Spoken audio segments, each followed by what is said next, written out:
Hey there, Blank Bodies listeners. This is Hunter.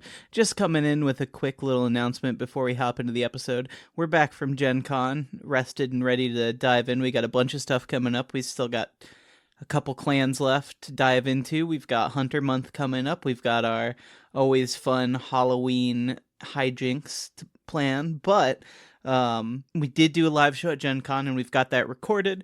Unfortunately, I need a special cable to pull the episode off the recording device I brought with us, and it didn't come with it. So while that's coming in the mail, I'm putting up a little preview episode. This is an episode of Sarah and I talking about one of our all-time favorite movies, Reanimator, and some ties to World of Darkness. Go check that out. If you want to hop over to our Patreon, we do have a free tier, and we have a free poll up talking about how I am going to handle dealing with Hunter Month. So you can sign up for a free account over there and vote on that poll.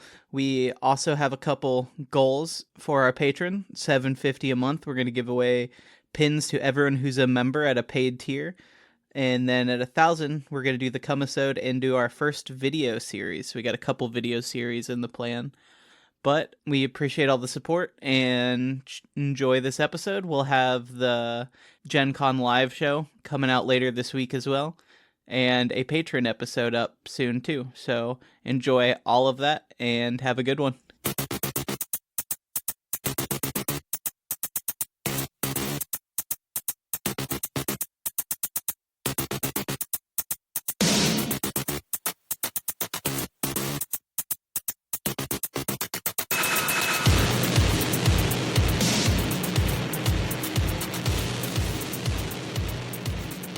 Got the goddamn buttons again.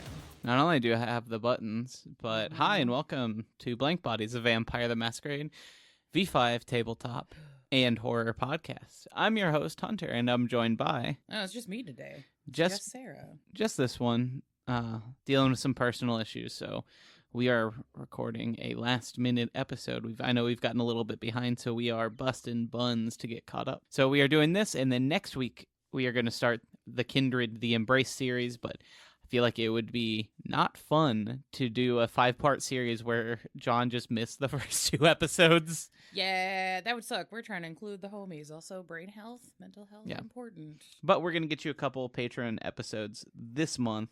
Yes, we're getting caught up. We missed it. So if we have time, we're going to do at least 2.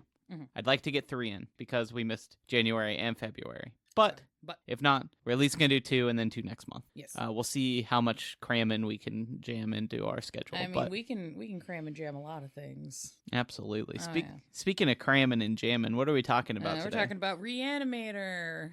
Yeah, cramming and jamming life into a corpse. Yeah, places where it should not be. Also, cramming and jamming tools and implements and things. Yeah.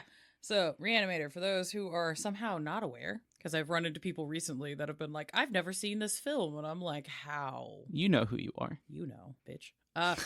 Anyways, good news. You can see Reanimator on YouTube. People have re-uploaded it, but it is actually a good film that I would recommend if you can pay the people who own the licenses to it, so people get paid for their work. That would be good. It's also apparently streaming on something called Fandor. I was looking on Letterboxd. I have no idea what Fandor is, and when I clicked it, I got a thing that says, "We are sorry, the product or service you're looking for could not be found or no longer available anymore." So Fantastic. I don't know if you can stream it, but I'm sure you could get a used DVD for like $10. So. Yeah, there's tons of DVDs. There's tons of different copies and versions of the film.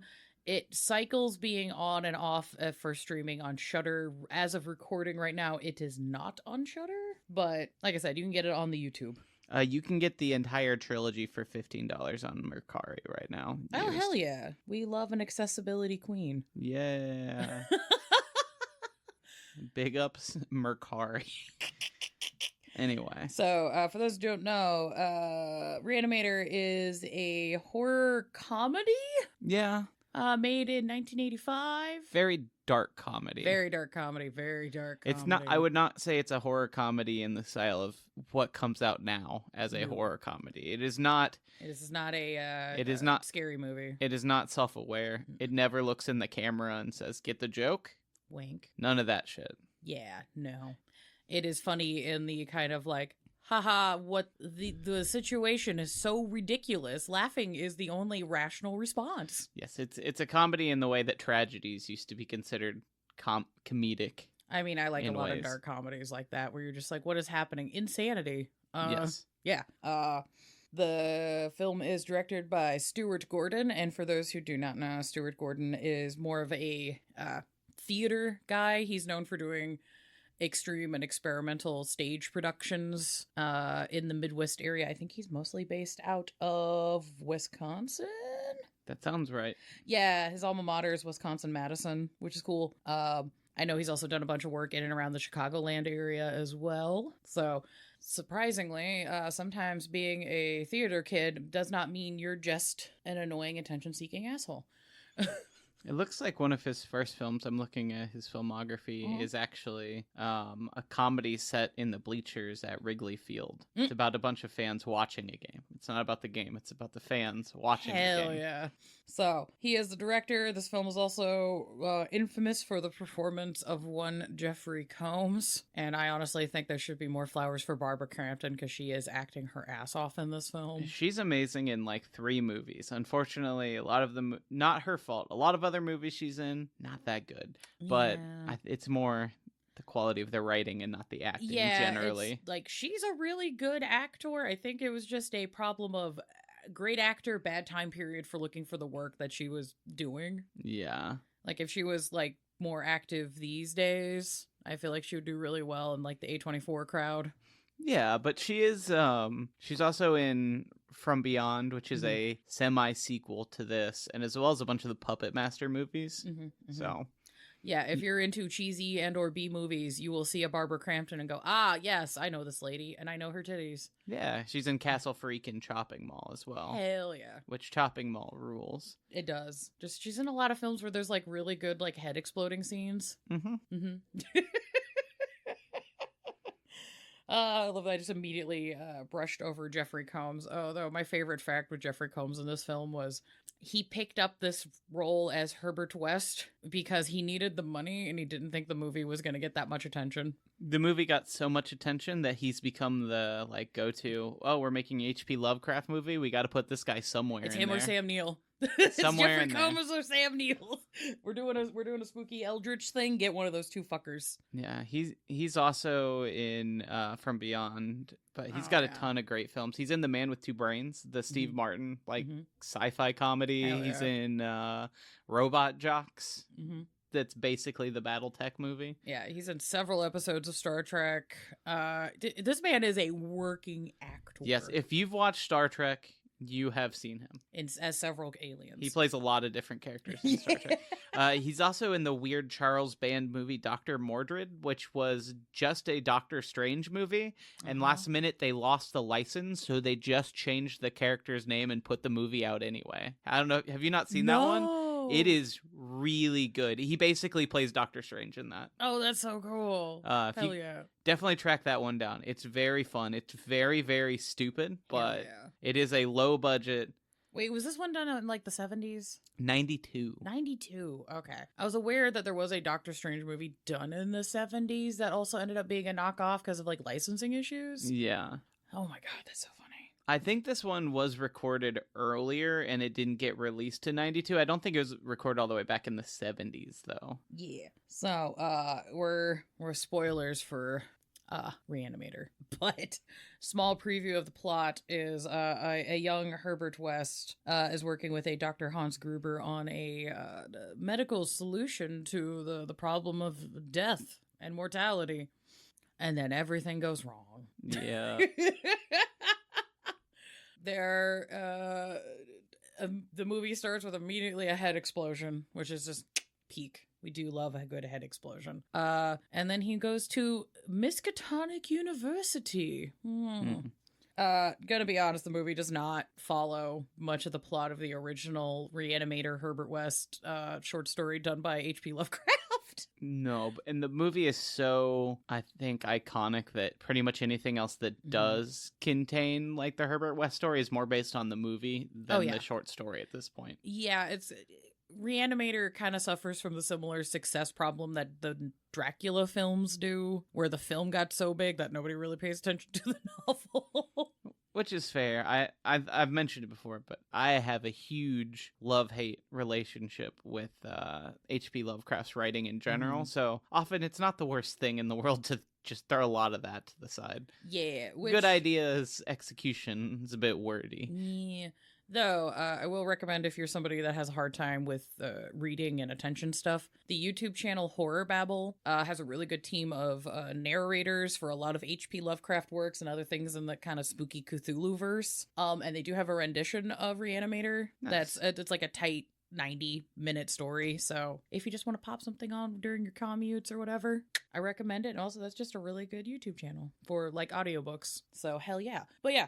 So, the story takes place at Arkham, Massachusetts, because references. Even though in all the production stuff for the set dressings for Reanimator, they base it off of Chicago.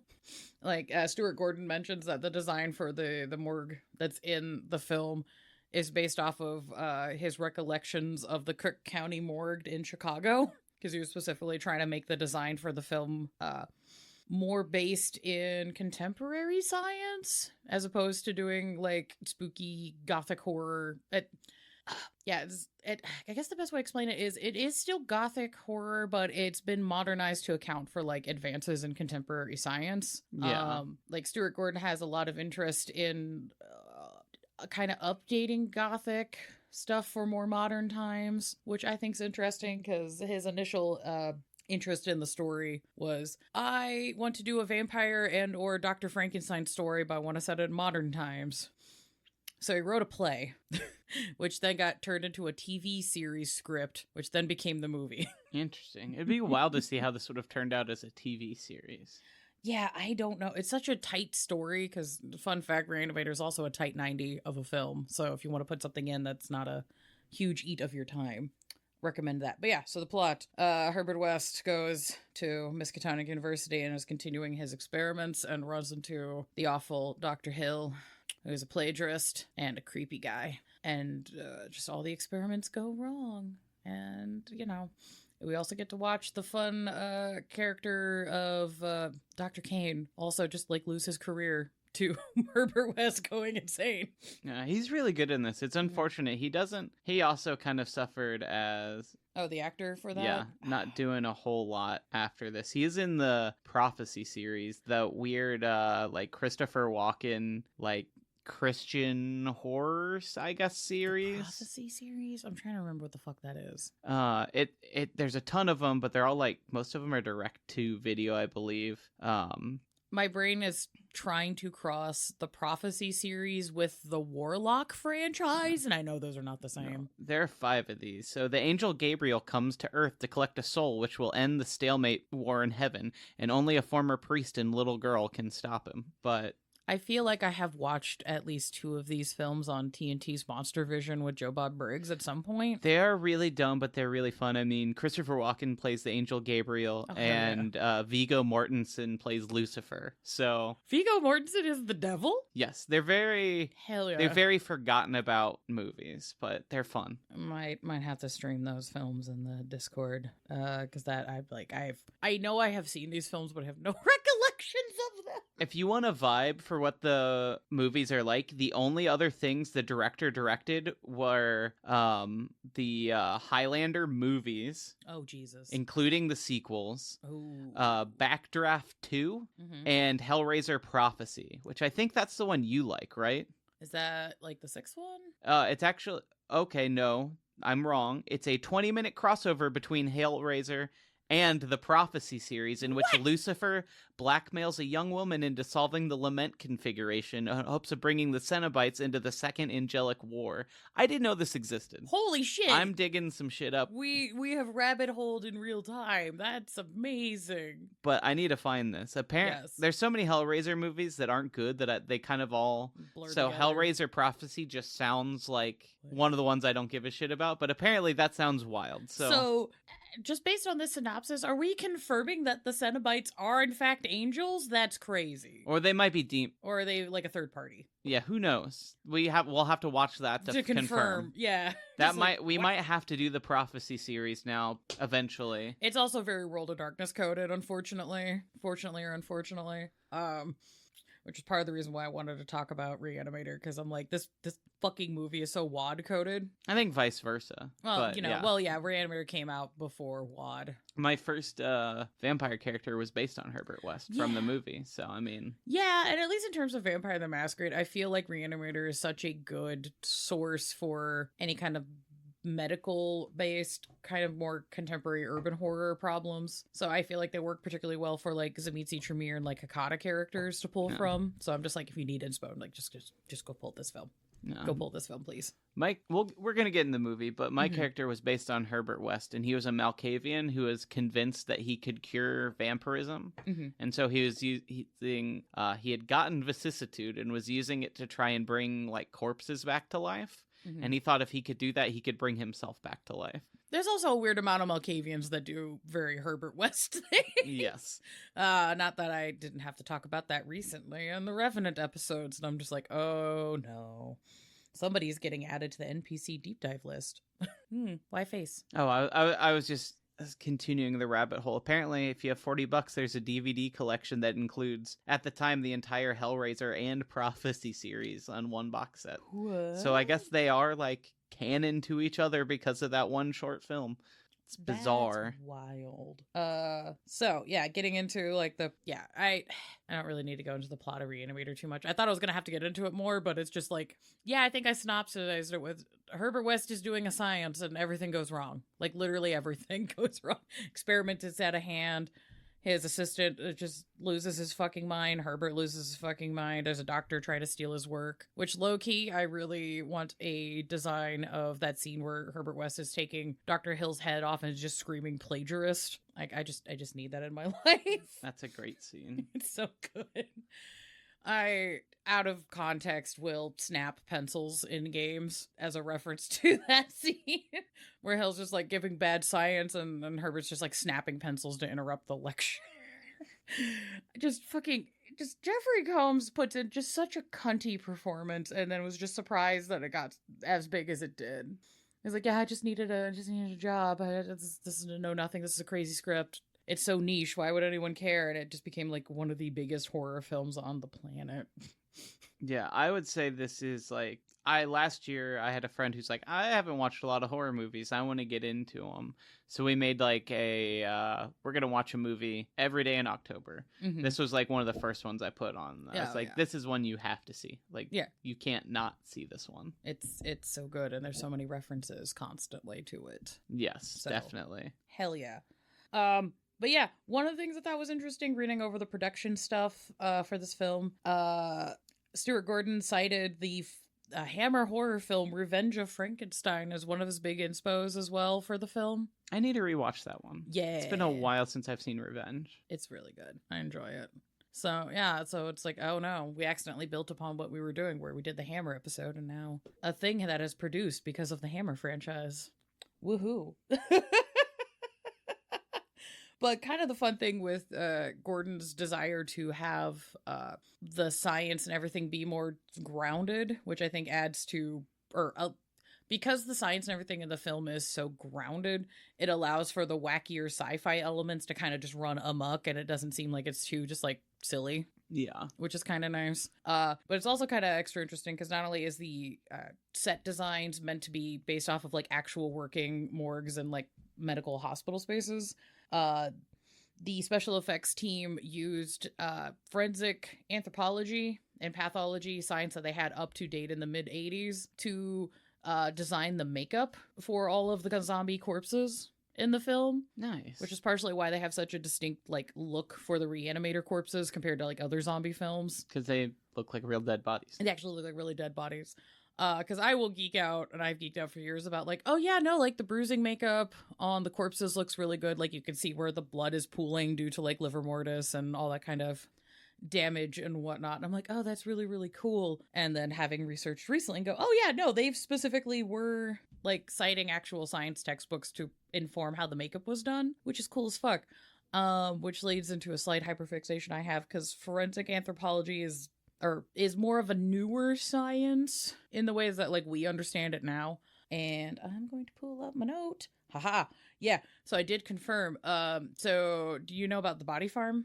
Yeah, we've talked about it in a previous episode. Yeah. That's where they kind of leave corpses out just to see how they naturally decay. Yeah, so that was a research project that was started by anthropologist William M. Bass, which he's still kicking, by the way. You can find him on YouTube doing interviews and talking about his work, and he's just very delightful. But yeah, he started this facility at the University of Tennessee. And yeah, he got a land grant for a portion of land for them to leave donated bodies in just the field in various circumstances of cover, not cover, dressed, not dressed, burnt, not... Basically, every kind of complication they could put into describing how a body decays naturally, they're just throwing onto these bodies to be like, okay, cool, now we're going to see what happens. And his work was very fundamental in understanding like the decay process and understanding the time frames for certain parts of the decaying process. So that could be codified enough with statistics to actually be able to take to court. Because when you're taking this kind of information to court, there is a legal standard precedent of you have to prove that the evidence you're bringing falls within a certain kind of like statistical analysis. Okay. So you can't just like vague post. You're like, no, like I did this math. It's by this standard. It has this kind of qualities to it. Nice. So yeah. So the facility that he started actually got started in the early 70s, but the actual Forensic Anthropology Center was established in 1987. So this was kind of like a burgeoning scientific process at the time. So having that kind of documentation into this little sci-fi horror comedy film, I'm just like, oh, that's kind of super fun. I like that little factoid crossover. But I also own, I'm somebody that I'm really into practical special effects. I initially wanted to go to college in Kentucky to one of the Tom Savini schools of special effects. Wasn't able to because my dad's a cunt. Well, he's dead now. He's dead now, so that's fine. But yeah, and when I do art projects involving horror, I tend to enjoy grounding those kind of effects into like the actual physicality of the body. Yeah. So that's another reason Reanimator is a big hyperfixation for me, because I'm like, look at the spooky monsters, but they're scientifically accurate. Ayo.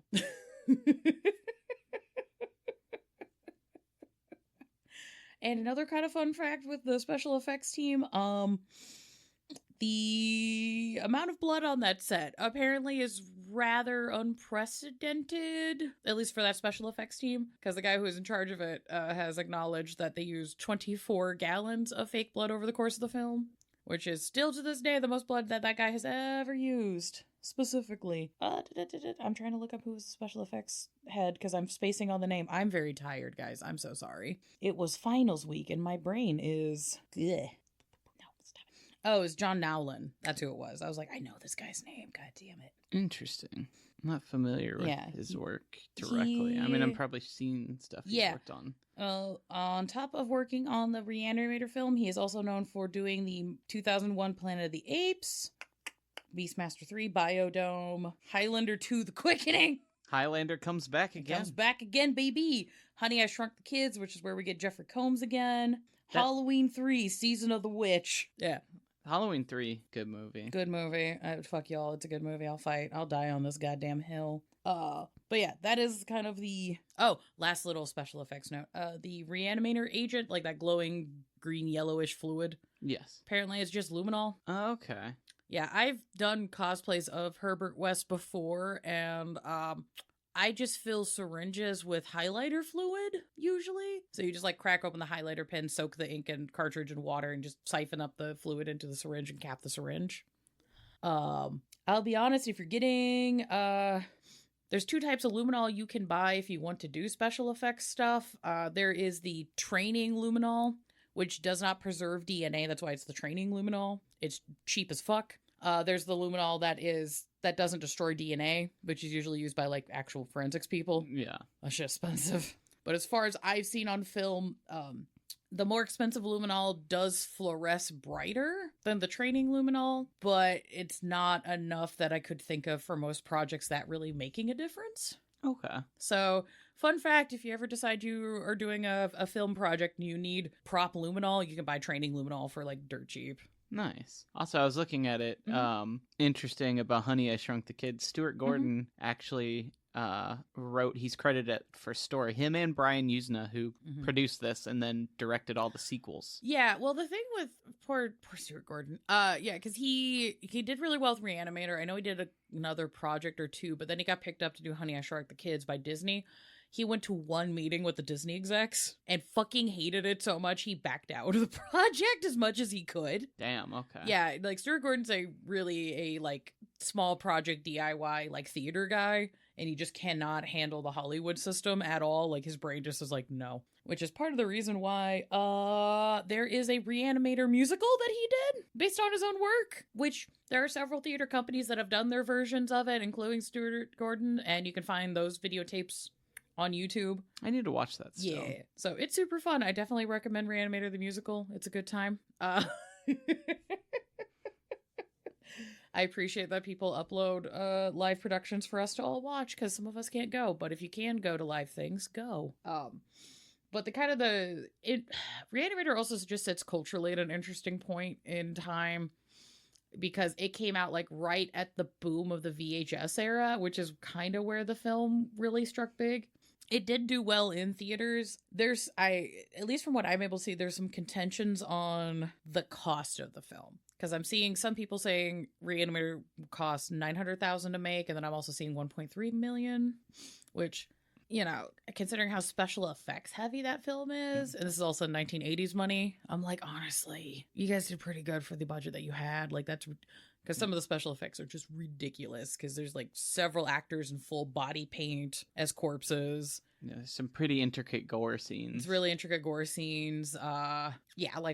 It's very practical effects heavy, which is fantastic. We love that. But with the combination of the US box office and the world gross box office, the film's return was $2 million. Not bad. In 80s movies. Doubled its money. Yeah. But then it made gangbusters in home releases. And that's kind of where some of the interesting problems with the film kind of kicks in. Because Reanimator, when it was initially released, it got an X rating in the MPAA in the US. So it had a kind of a limited theater run initially, which might have kind of cut it from under the knees on the initial like box office revenue. Yeah.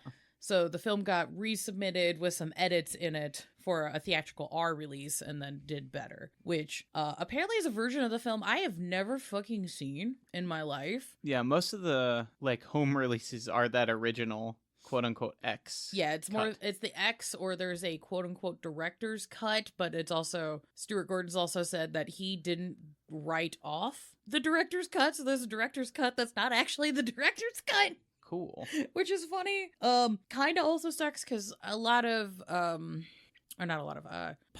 the agreements with the Screen Actors Guild and the production unions for films in Hollywood, every director is supposed to be guaranteed a edit of the film that is their version, like the director's cut, and then the studios, depending on the contract, will have different agreements on like how the studio cuts films, or if a film's going to be released on TV, like what those stations are able to cut and uncut.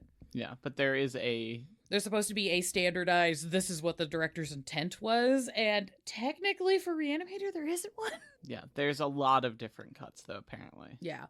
So yeah, apparently in this R-rated film, because I was researching this while Hunter and I were rescreening Reanimator. Apparently there's a whole sequence where Dr. Hill is using hypnosis on people to manipulate them. No, and I feel like that part sounds familiar. I wonder if I've seen it a long time ago. Like maybe it was on TV or something. Like they showed the R cut, which would make sense. Yeah, like I have no recollections of this. I think when you watch the X-rated cut, you can kind of see hints of where those edits might have been put in. Yeah, there's a weird scene where he's eating dinner, and I vaguely remember there being more to that scene. So I feel like I must have watched on like Sci-Fi Channel during Halloween or something. They showed the original cut.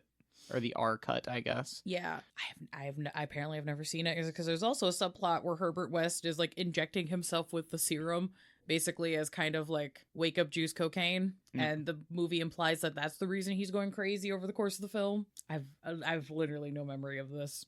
I don't remember seeing that. So yeah, that part doesn't sound familiar. The hypnosis part does sound very familiar, and that also explains kind of what's happening with the dad. I can't remember his name, but like the head of the school university. There's some weird stuff with him that feels very half explained, but if Dr. Halsey. Yeah. Well, like also dealing with the subconscious is a thing that happens in a lot of Lovecraft work, and it's also something that's in a lot of Gothic horror, so... Yeah, it fits. It fits. I haven't seen that, so some of you are like, if you remember this, you probably saw the R cut. Yes, there's also apparently a newer release that as a bonus feature has a cut that includes all those extra subplots in the regular unrated cut. Yeah, it's called the Integral Cut. It was released in 2013 as a German Blu-ray. So our European listeners may have seen this, where it had everything, and it basically adds like 15 minutes to the initial like 90-minute cut. I don't have a version. I'm kind of tempted after this to go see if I can get a copy of this that will run in the US. Because I have a DVD box set that it's like in the lime green like DVD clamshell, but it has the it has the X-rated. It also has the director's uncut, unrated version, and then it has a bunch of bonus features with interviews with the Stuart Gordon, Jeffrey Combs, Barbara Crampton, and a bunch of the special effects team. So it's like, I love that little box set. It means a lot to me, but I'm like, oh, there's a version that has everything in it and I don't have it. This is bullshit. Arrow did put out a North American release of it, but it was in 2017. It was kind of a limited run, and so now it's expensive, but there is a North American release if you're a collector and you're like, oh, there's a Reanimator thing I don't have. You can get it. Yeah. Just... So with the Reanimator being at the boom of like the home video rental market, apparently you can also own Reanimator not only on VHS but also Laserdisc and Betamax if you want to be one of those completionist collectors. Nice. Which, for you babies who don't know what a Laserdisc is, imagine a DVD the size of a record. That's a Laserdisc. Betamax, I'm trying to remember. Is that...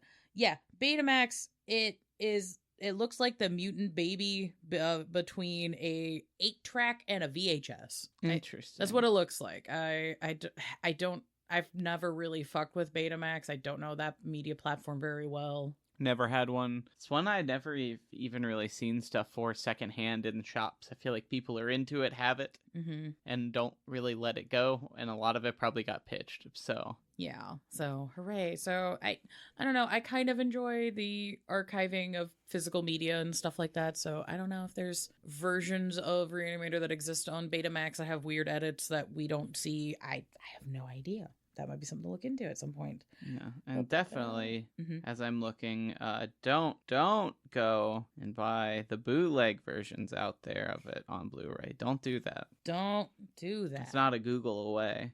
Don't so. Which, on that note, if you can't for some reason find the different versions of Reanimator on YouTube, I'm pretty sure they exist on the Internet Archive. Yeah, probably. Which also, please donate to the Internet Archive. I try to. I think it's important. But yeah, it's just... Yeah, I think I've had 3 different versions of Reanimator on DVD, because I had one of those ones in the cardboard clamshell that like got destroyed. I had another version that was in a black box that got stolen, and then now I have my lime green Reanimator collector box. Yeah, I fucking love Reanimator. Clearly, I've cosplayed it. It's also a very easy cosplay if you're like wanting to get into doing costuming, which is kind of nice. A doctor suit and some glasses. Not even, you could do Dr. Scrubs if you want to like do Dr. Kane. Yeah. If you want to be Barbara Crampton, depending on where you are in the film, it's either extraordinarily easy or extraordinarily brave. Yes. Yes.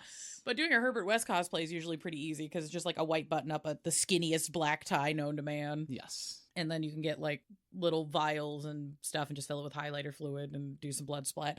And just get really nerdy glasses. Near set. You're pretty much there. It's a good like baby's first cosplay. It's a classic Halloween costume. I recommend the shit out of it. Did want to mention before I ADHD forget, because, you know, I've had to do with Britain and the video nasties. I don't know if you know much about that. Me, yes. I've watched a documentary about it. At one point, I went out of my way to watch like all of the movies that were banned. There was like a collection online. It's probably not a legal collection that I acquired in my teenage years. Yeah. But I'm trying to remember how many specifically. I think it's like there's specifically like 15 movies that got like targeted. Like these can't. These absolutely no. Yeah. So kind of like how we in the U.S. have had problems with book censorship, Britain's had a lot of issues with film censorship. Yes. I've had some wild times watching films in the US and then going back home to the UK and watching films and going, they edited what the fuck out? Hold on. That's crazy, dog. And then going back to the US and going, you know what? There's distinctly less titties in these films than I remember seeing it back in the UK. Weird. So there are actually 72 movies that were on the list at some point. So there's a shorter list of movies that got completely banned, but there were 72 films that were at least partially banned or heavily edited. Yeah, and I'm sure that if you wanted to go onto YouTube and find video SES going over in details about the video nasties, you're welcome to, but just for our purposes, understand the British version of the Motion Pictures Association was weirdly uptight about a lot of shit in ways that I don't fully fathom still to this day, outside of just uptight Victorian decorum stuff that was still just lingering around. I will say I'm scrolling through the list. Some of them are like, some of these movies, I absolutely understand why. Like, it includes things like Faces of Death, which just includes footage of real people dying. Some of it's fake, some of it's real. Yeah. Cannibal Holocaust, which everyone thought was real. We talked about that in our... Yeah, the deaths are not real in that. Some of the effects are just really good for the time period. Some of the sequels, I think, had real... Yeah. Like car crash accidents where people died and stuff. Well, here's the thing. There's a portion of... Cannibal Holocaust does have real death in it, but it's not the parts where everybody gets scandalized. Yeah. There's footage towards the end of the film that shows documentations of like actual like civil unrest uprisings where there are dead people in the footage. No one gives a fuck about it because it's brown people. Everybody was scandalized about like the actors and the actresses, and like that's the portions of the film that everybody got up in arms about and like took the director to court about. Oh yeah, well, but the actual corpses at the end of the film, ain't nobody give a fuck about that. Well, we talked about that in our Snuff series, but yeah, I would say maybe don't go out of your way to just watch a lot of these movies. Like, there's some good ones. There's also like Last Orgy of the Gestapo. Like, there's movies you probably just don't need to watch on the list. It's like, unless you're super into like gore or edgy films, like some of these, I don't think they should be necessarily censored, but it's not a great excuse. It's not a good reason to watch these just because the UK banned them in the 80s. You know what I mean? Like, well, it's like I'm usually against censorship in media because I think people should be allowed to express themselves, and just because people are expressing themselves in ways that seem dark or grim or things that you don't understand doesn't mean that they don't have artistic merit and don't have like something to say. But there are also a lot of people that fuck that shit up because they just want to do gross pervert things and make other people part of their weird fetish stuff, looking at you slaughter vomit dolls. Yeah, as I'm scrolling through this list, there's more Nazi fetish films than I expected. Yeah, there's a lot of Nazi fetish films. People were just really into that at the time, unfortunately. Yeah, we're gonna call that a generational trauma. Yeah, that makes sense, especially for them. Yeah, the UK. Yeah. They A, into it, and B, very not into it. Yeah. The conflict is strong there. Yeah, when there's deep conflict like that, that just makes the kink hornier. But all of that to say, so Reanimator in Britain did not get a full unedited release until 2007.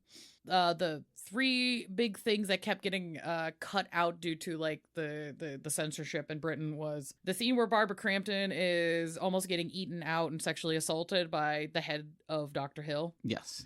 Which is understandable. I'm not bothered by people not liking that scene. That is completely valid. Sexual assault sucks.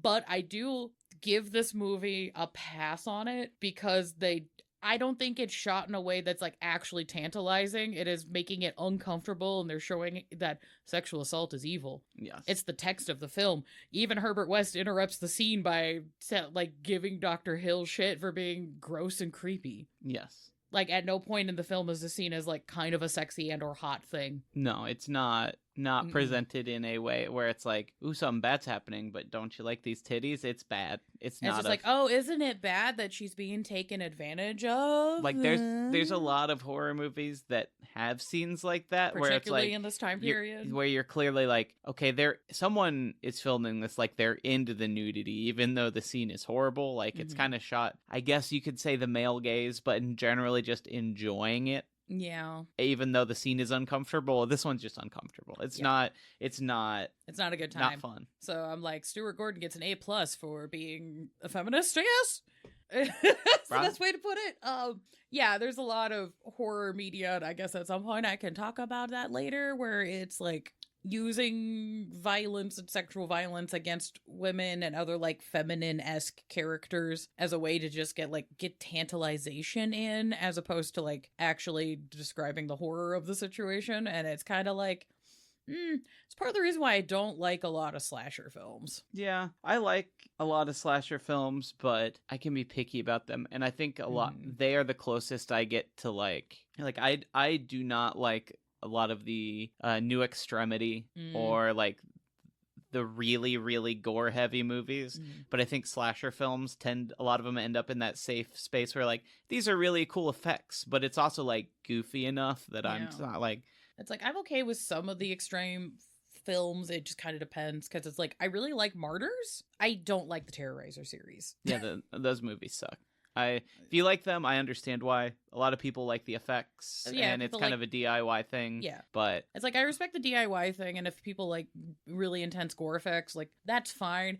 I take umbrage with the fact that the director and writer of those films have come out very blatantly and said that horror isn't political, and that his films aren't political. They're just for watching people get torn up. And I was like, women specifically, all of your films are just women getting destroyed. Yeah, I don't want to watch that. The first one is literally just a woman being tortured. There's like no plot to it. Yeah, I'm just like, it's not fun for me. Yeah, I just didn't find it interesting. It's an uninteresting movie for the most part. Which also kind of sucks, because I do like the guy who plays Art the Clown. What he likes doing is like getting into the character and going to horror cons and like hanging out with people, and he's kind of become like a weird like queer icon, because people in the horror community have just decided that Art the Clown is asexual, and the actors kind of run with it. From what I saw of the movie, I don't think that really tracks, but... No, I don't know. That's just things I've seen that the community has just decided. And I'm like, okay, like, have fun, I guess. Like, you guys are having fun and not hurting anyone, and that guy's getting paid. Okay, cool. Like, no skin off my nose.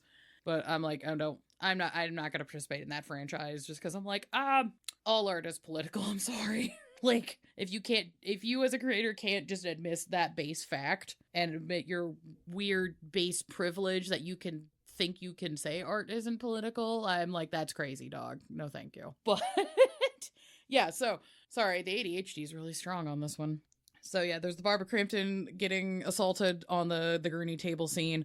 There's the scene where Herbert West decapitates Dr. Hill with the shovel and yells plagiarist, which is like one of my favorite things in the world. And then there's the multiple scenes of heads being crushed and exploded. Yes. Yeah, those are the scenes that the British film organizations were like, no, too graphic. And they, over the years, have slowly allowed re-releases where they've allowed more of that violence in until 2007, and then they're just like, fuck it, there you go. Yeah, I feel like they've kind of given up on a lot of... Yeah, like... Which is good, but... Yeah. It's still interesting to me, flipping between the US and the UK culture on depictions of horror violence. Because in the US, sexual violence, no, never. But every other form of violence is, like, not only super on the table, it is preferred if it's shown in the most, like, quote-unquote hyper-realistic way possible. Yeah. Like, to the point where it kind of pushes the realism so far, it becomes, like, hyper-real. And also, a lot of people are so used to movie reality to gore that when things are gory in a realistic way, it seems unreal to them if they haven't experienced that. Oh, yeah. Fucking, My personal DIY. Hi guys, sorry for the trauma dump experiences. I've witnessed a guy get shot and murdered. Oh, that was a bad time. But I had to go to court for that to testify because yeah. So one of my neighbors murdered another neighbor, and I was stuck in my car when that happened, so I witnessed the whole thing. And when the guy got shot, yeah, you don't fly back. It's not a John Woo thing. You just kind of crumple in on yourself like a fucking ragdoll in Gary's mod. Yeah, because, like, you gotta think about it. If a bullet could throw a person, what do you think it would do to the person shooting the gun? Mm-hmm. Physics. Yeah, and then, but I decided in that moment my safest course of action was to just, like, kind of squinch myself down in my car and just hope nobody saw me. Fair. But cops were called and they showed up immediately, which I was shocked about because I usually live in black neighborhoods. So cops are usually not quick. So by the time I felt safe enough to, like, start getting out of my car, the cops were already putting the police line up, and they put the police, like, evidence tape up in a way where I could not get to my apartment. Oh, good. So I had to talk to the cops, be like, hey, can I go inside? It's December. I'm cold. Yes. And they're like, oh, did you witness things? And I was like, yeah, I did. And that's when I had the fun of talking to 2 homicide detectives that also bought coffee at the Starbucks I worked at. So you just knew him after that? Yeah, no, they came in and they went, you! And I'm like, yeah, hi. So I had this really awkward public statement that is in some police record where half of the conversation was me describing watching a man die, and then the other half of the conversation was me explaining to the officers how to order their coffee in a way that's, like, cheaper. Cool. Fun. Because I guess I was having a trauma response moment, and I was like, I just need to talk about something normal, and the only thing I know about this guy is from making coffee. Yeah. There you go. So yeah, that was just a weird, and then they kept coming to my coffee shop for months after that while they were working on the case, so I couldn't talk to them, but I was just like, hey, is it still going? Okay, cool. Neat. Yeah, that was just a really weird time. That is an odd real life. So, yeah. a couple more things about the movie, and then we can kind of talk about it from a World of Darkness lens. So, yes. There are a lot of sequels and semi-sequels. Oh, yeah. There are 2 direct sequels that I think are absolutely great. Definitely, if you like the first one, I think they're worth. They're wild rides. They're a fun time. They're fucking crazy. The first sequel is a direct sequel, and then the third one, I believe it was originally showed on Sci-Fi. I could be wrong there. I may have just seen it premiered on Sci-Fi. Yeah. But I don't think it got a theatrical release. No, that was straight to DVD, that one. Okay. Yeah. But that one, Herbert West is in prison, and because of his medical training, he becomes like the hospital doctor as a prisoner, and it gets wild from there. And then shockingly, everything goes wrong. Yeah. So the first sequel was Bride of Reanimator? Yes. And right. I didn't want to get too much into that just for spoilers, but because it does follow up on a lot of things from this movie. But it is a fun time, and also just Jeffrey Combs playing Herbert West still being cunty. Yes. And that one's directed by Brian Usna, who's one of my favorite directors. He's a good director. He also did Society, one of my all-time favorite films. He's one of the many directors of Necronomicon. Yeah, I was gonna say, like, Stuart Gordon and Brian Usna are in this kind of fun, like, counterculture space that somehow broke it into mainstream. Yeah. Which is kind of wild. They also kind of did a lot together. Like, usually one produced and the other directed. They wrote a lot of stuff together. Like, they both worked on Honey, I Shrunk the Kids and Dagon. Dagon's also fun. But yeah, Bride, super fun. And then the third one was it Beyond Reanimator? Yes. Yeah. We might do a follow-up episode later where we talk about Bride and from Beyond Reanimator. But then there's the spiritual sequel. I just like to think they happen in the same universe, which is From Beyond. From Beyond. A lot of the same people. Barbara Crampton's back. Do you like wet-ass puppets? Jeffrey Combs is back. There's a lot of wet-ass puppets. It's great. What's funny is Bunny Summers is back, and she plays, like, minor roles in both films. Yeah. She's in a lot of, like, I'm trying to remember what she was in the first movie. I just recognize the name. Oh, yeah, she's the Swiss doctor from the opening scene. Yeah, she's just screaming. And then she shows up as, she's got more of a role as neighbor lady. Also just a lot of screaming. Like, yes. She is great. I would just say, if you want to get into production, find your friends that are just good at doing terrified Yeah. Like, it seems like a silly trope, but it's like such a good little production thing to have somebody that's just like, oh no.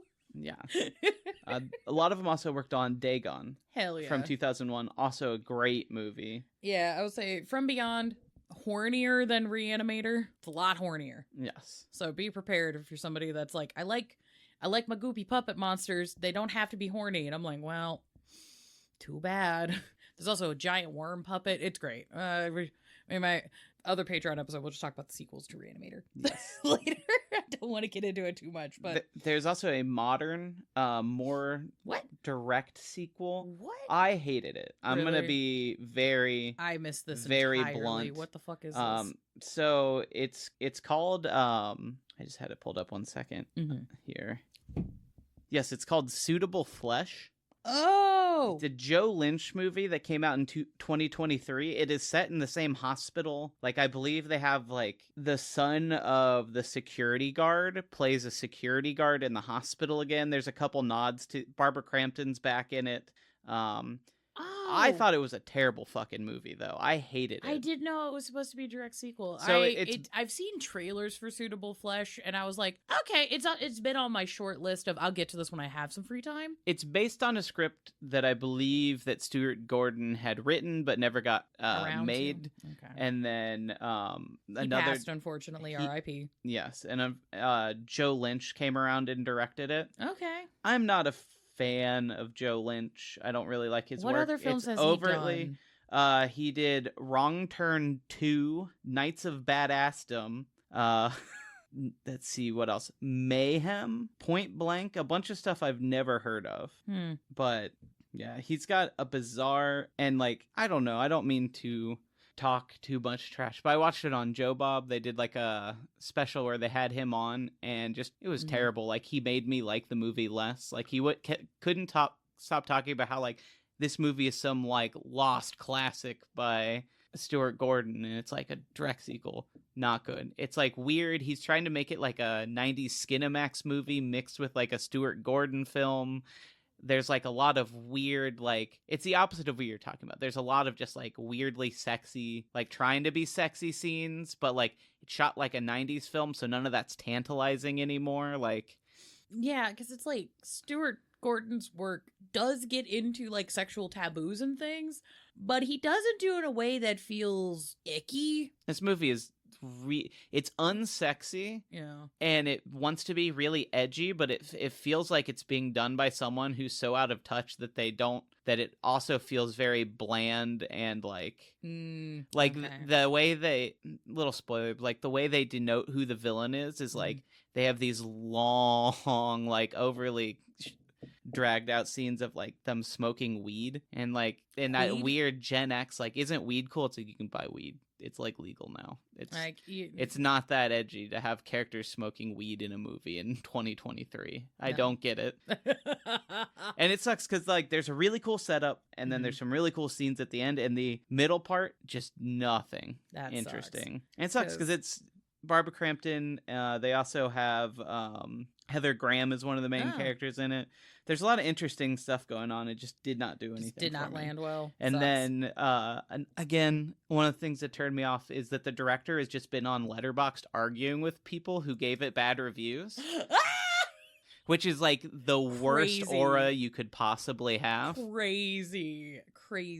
Because, yeah, like, when you're going to be in a space making art, you need to be ready for there to be critiques amongst your peers as well as the audience. That's just how it fucking is. And if you go to the reviews he's given it like he's reviewed it himself 5 stars like 8 times. He reviewed his own film. He reviewed it every time that they did a showing that he was at. He like put a new 5-star review in it. It's just That's crazy. And then was arguing with people on Letterboxd. That's terrible vibes. Super insecure. Holy shit. Yeah. Like it'd be one thing if he was in the comments like talking with people and like trying to like justify choices he'd made in the film, or was like, okay, I see your point, but like this is what I was working on.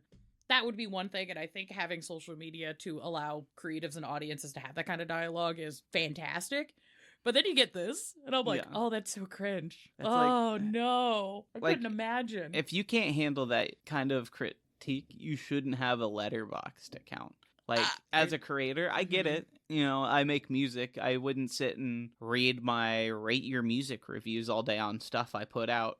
But at the it's like I try to look at comments that people like put on our work, and I try to like ask people for feedback. Yeah, we love feedback. Yeah, I love feedback. Good, like bad. I get better at things. My work is stronger when I get feedback. Yes, that is good. That's why I fucking ask for it. That's why we have a feedback channel. There's also the problem when you get to big enough where you're being on your movies are on like Shudder and on like shows like Joe Bob and being shown at film festivals and stuff, you are opened up to an audience that doesn't know how to eloquently or properly give feedback. But that's also when you say, okay, this person is just being mean or is not giving like proper feedback. I can disregard this because not everyone's going to like what I make no matter what. Yeah, you're never going to get 100% everybody liked the thing you did. Yes. That's insane. That's never going to happen. And if you want to create a live play with your friends or a podcast like this, I know a couple people have asked us about doing that.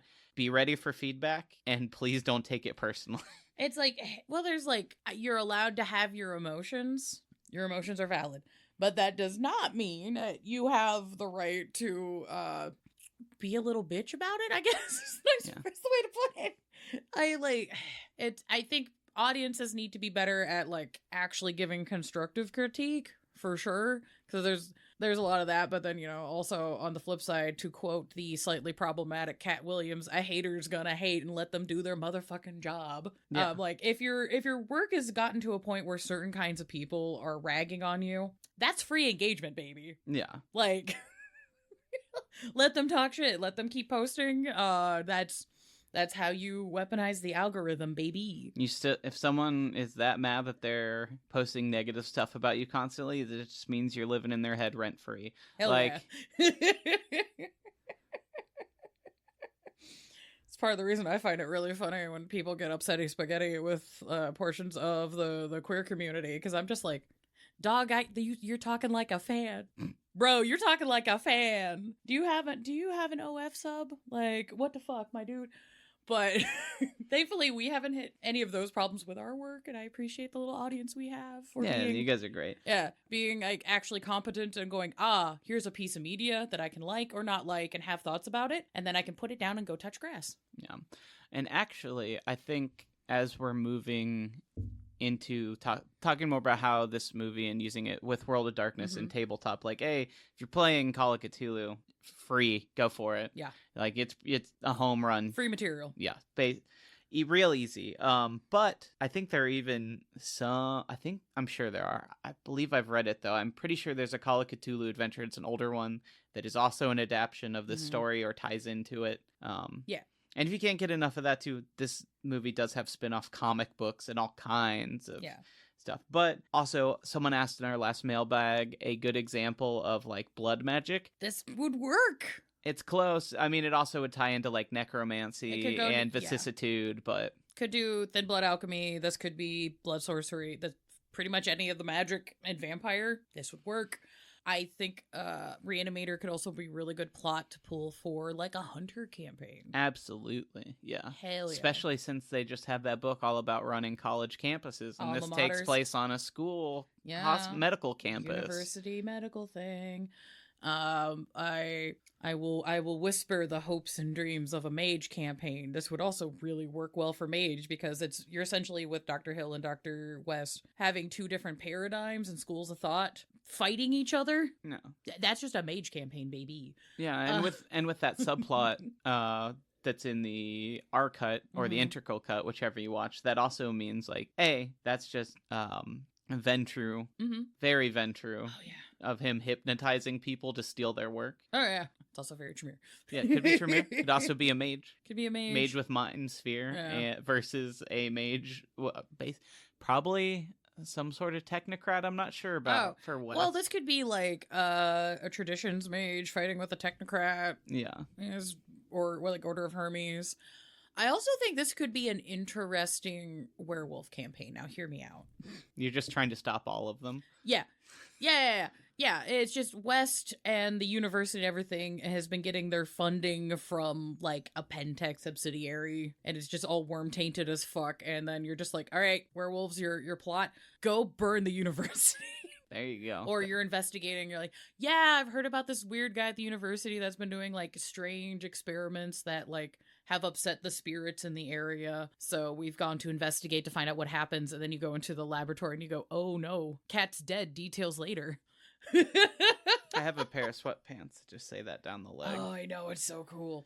Or, oh my god, even more horrifying, one of your werewolf brethren died in combat and then ended up being used as one of these experiments. Could you imagine a reanimated Garou? Oh no. Horrifying. Does he get stuck in a half Krynos? Oof. Yeah, like... Yeah, there's a lot of things I like. I feel like there's a lot of stuff for a werewolf campaign you could use Reanimator for that I'm just like, oh, this is fun. This is super fun. Oh yeah, definitely. Yes. Oh yeah. And I feel like Reanimator hits a tone for a World of Darkness game that I particularly like hitting, where there's commentary throughout it, but it's not like preachy. Yeah, it's not in your face. It's not directly telling you. I really like doing horror comedy at a table. That's kind of my favorite, like, this is how I like to run horror, is where there's things that happen that just make you go, ah, no, super uncomfy, bad, ugh. Or make you have existential crises of like, well, what if we are all just meat puppets that are powered by chemistry? What does that mean? Is there no soul? Also, where's that realm that Herbert West got dragged to? Maybe there is a soul. Maybe there's something more fundamental to creation. But then you also just have this cunty little twink just yelling at people and snapping pencils to interrupt lectures. And also low-key, Kane and girlfriend in the beginning of the movie. Honestly, really cute, healthy relationship. I'm like, oh my god, imagine a film showing a couple that actually loves each other and are actually having to like work through the complications of their relationship while also having to deal with horror situations. I'm like, that's good job on writing a romance that isn't just weird, we fuck and nothing else happens. Yeah, there's actually some substance to it. Yeah, Megan and Dan's relationship is kind of the linchpin that holds a lot of the story together, which is why I do want to try and find the integral cut. I do think I've seen both. But I don't think I've seen the R-rated cut in a very long time. Yeah. So I'd be interested to see. I want to see. I have the DVD set that came with the syringe highlighter. Oh, that's super fun. But I want to see if that has the R-rated cut, because I probably haven't actually watched the DVD that I have on since like high school, because I watch all my films legally on the computer. Yeah. But. Yeah. I'm curious to see if it even has the R-rated cut, because that would be fun to follow up just to see those differences.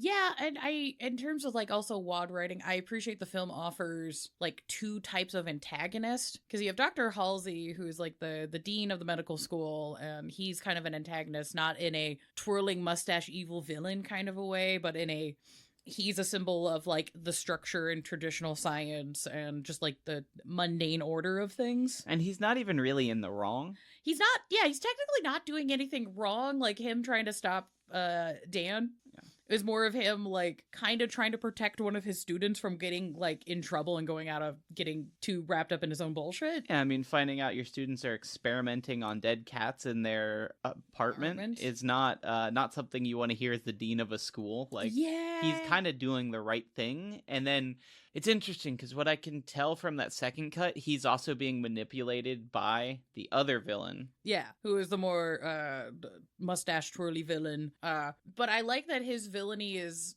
there's multiple layers to it, and it's not just the immediate like kick the dog moment. It's like, oh, he's like this kind of he's seen as like the star doctor who pulls a lot of grant money for the university, so he's kind of like narcissistic and kind of up his own ass.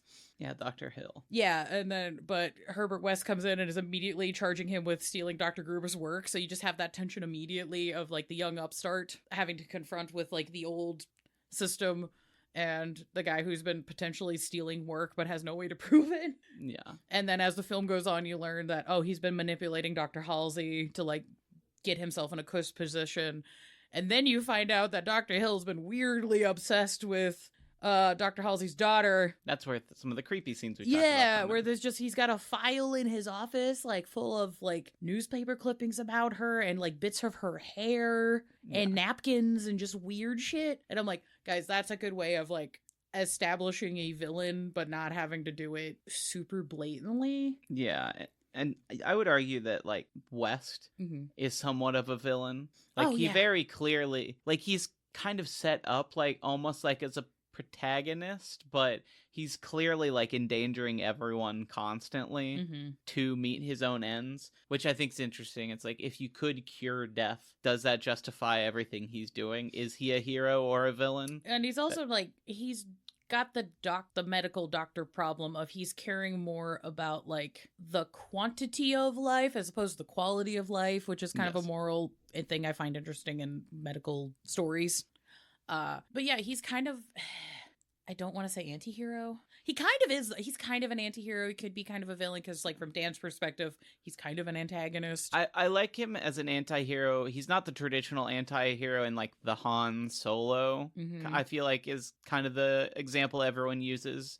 He's not that kind of anti-hero. He's, like, almost the exact opposite. I appreciate his weird, like, autistic levels of, like, academic integrity. Yeah.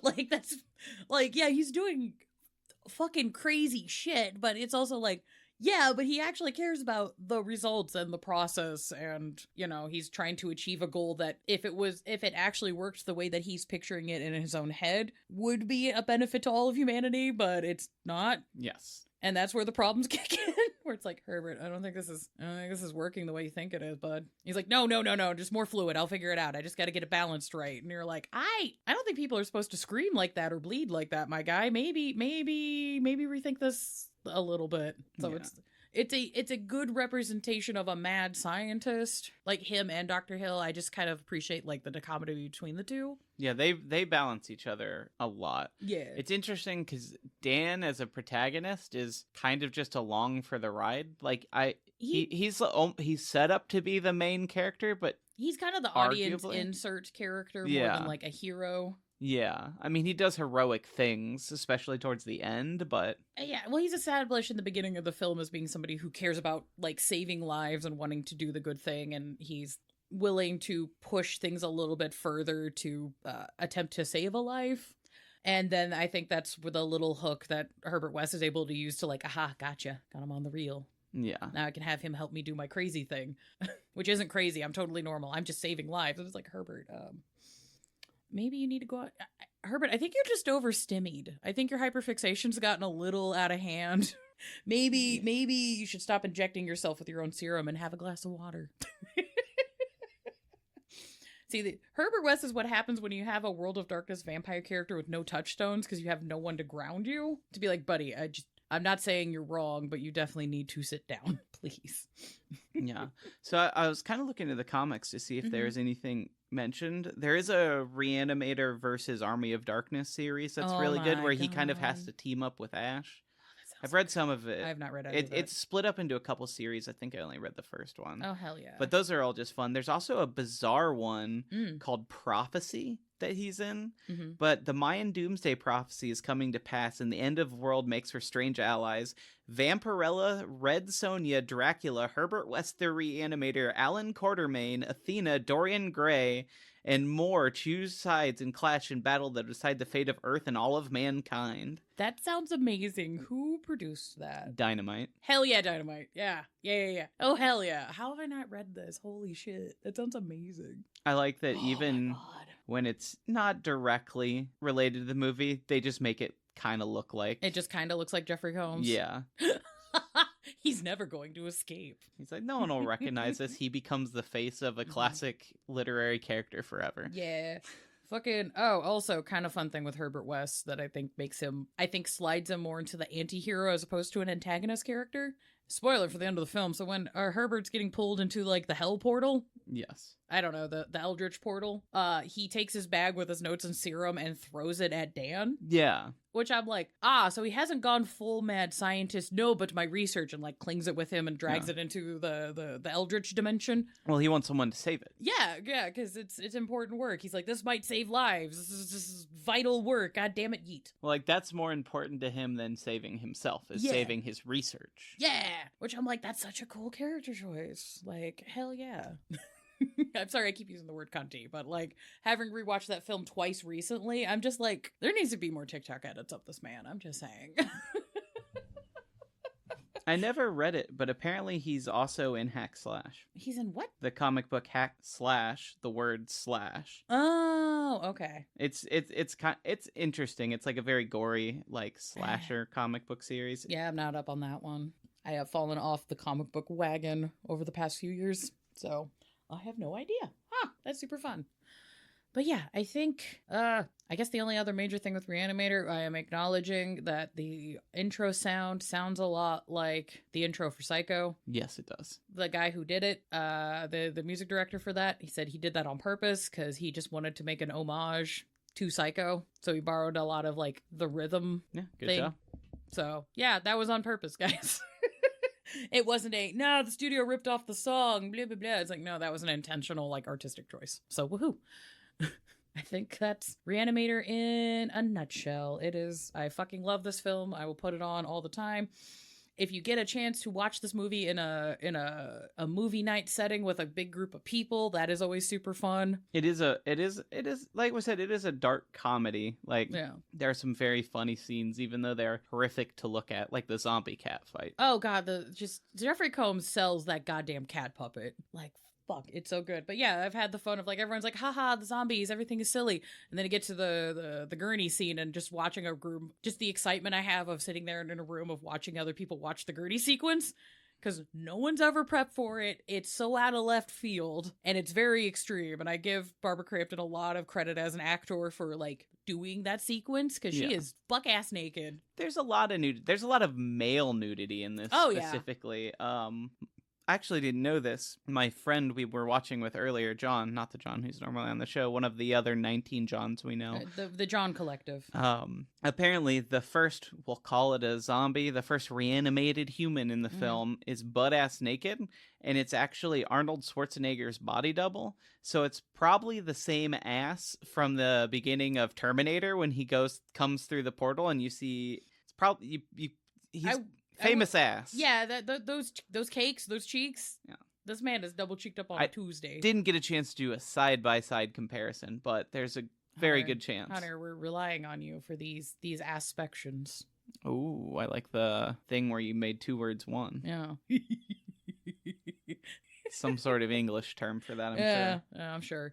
The investigative journalism will continue. Hopefully Hunter can give us a report on a later Patreon episode, but I think we've wrapped everything for Reanimator. Go watch it. It's fucking great. Yeah, if you haven't watched it yet, I'm sorry. We spoiled a lot. You should have done that first. My bad.